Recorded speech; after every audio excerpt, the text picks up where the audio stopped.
राजस्थान विधानसभा का चुनावी बिगुल बज चुका है। ऐसे में भाजपा ने अपने प्रत्याशियों की पहली सूची जारी करते हुए 41 प्रत्याशियों को मैदान में उतारा है। हालांकि कुछ सीटों पर पार्टी को आंतरिक विरोध का सामना करना पड़ रहा है। आपको बता दें, पहली सूची में टोंक जिले के देवली उनियारा विधानसभा सीट से विजय बैंसला को पार्टी ने प्रत्याशी बनाया है। ऐसे में विजय बैंसला ने सच बेधड़क से बातचीत में कहा कि पार्टी ने उन पर विश्वास जताया है और वे विश्वास की डोर को टूटने नहीं देंगे।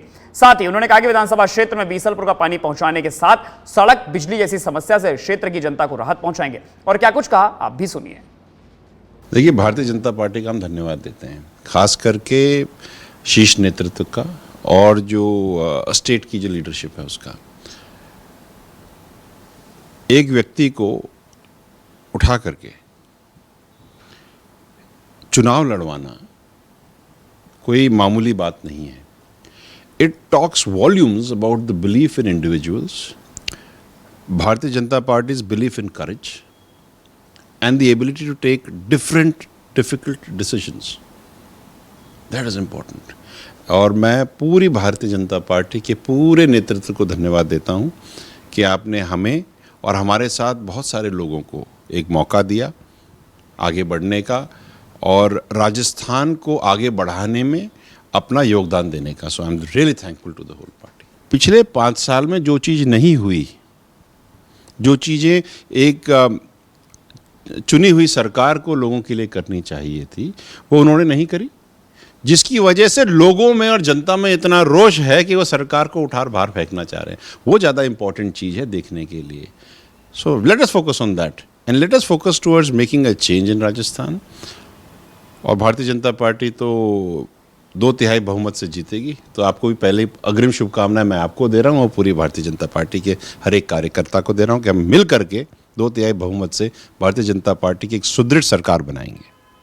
सर, किन मुद्दों पर आप देवली उनियारा से चुनाव लड़ रहे हैं? किन मुद्दों को लेकर के अब आप कैंपेनिंग करेंगे? देखिए, भारतीय जनता पार्टी का कैंपेन जो है, मैनिफेस्टो आ ही जाएगा अभी, लेकिन बॉटम लाइन क्या है? We are talking about progress. हम बात कर रहे हैं कि मोदी जी की जितनी भी बातें हैं, अगर आप सुनोगे ध्यान से, तो वो आखिरी लाइन में बैठे हुए आखिरी आदमी को 2 कदम आगे लाने की बात करते हैं और हम भी वही करते हैं। और अगर आप इस चीज़ को देवली उनियारा में ला करके देखें तो विचार करने वाली बात यह है कि देवली उनियारा, जिसके यहाँ से पानी निकलता है और पूरे के पूरे जयपुर और आसपास के शहरों में जो आप पानी रोज पीते हो, देवली उनियारा का पानी है। और बीसलपुर बांध के बगल में जो गाँव है उनको पीने का पानी नहीं है। ये बात मैं आपसे भी पूछ सकता हूँ और जो नेतागण पिछले 5 साल से रह चुके हैं मैं उनसे भी पूछ सकता हूँ कि क्या हक था आपका इनको प्यासा मारने का? अगर आपकी जनता को, आपके वहाँ के जो वोटर्स हैं, चाहे उन्होंने आपको वोट दिए हों चाहे नहीं दिए हों, वो सब बात की बातें हैं, आपने उनको पीने का पानी मुहैया कराया कि नहीं कराया? क्वेश्चन नंबर 1 ये है। दूसरी बात ये है, सड़कें देखिए, टूटी फूटी सड़कें। खुद तो गाड़ियों से उतरते नहीं हो महाराज, सरपट गाड़ियां दौड़ती हैं, क्योंकि आपको जयपुर से और देवली तो दौड़ना पड़ता है।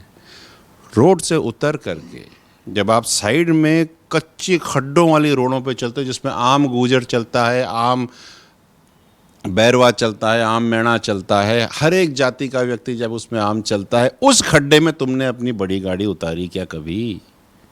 अगर भाई तुमने नहीं उतारी तो पटरी से तुम्हारा उतरना तो लाजमी ही है। ये है मुद्दा ये भी है कि एक स्कूल में 4 कक्षाएं, टीचर 2, 7वीं 8वीं 9वीं 10वीं चारों के बच्चों को एक जगह बिठा करके आप सारी क्लासेस 1 घंटे में ले लेते हो। मेरे को ये समझाओ कैसे है? आप सब जादूगर हो? आपने टीचर्स क्यों नहीं लगाए? बच्चों को पढ़ाया क्यों नहीं? आपने हमारी आने वाली नस्लों को ठीक क्यों नहीं किया? उसको एक सुदृढ़ भविष्य देने की आपकी कोई इच्छा ही नहीं थी। ये मुद्दा है।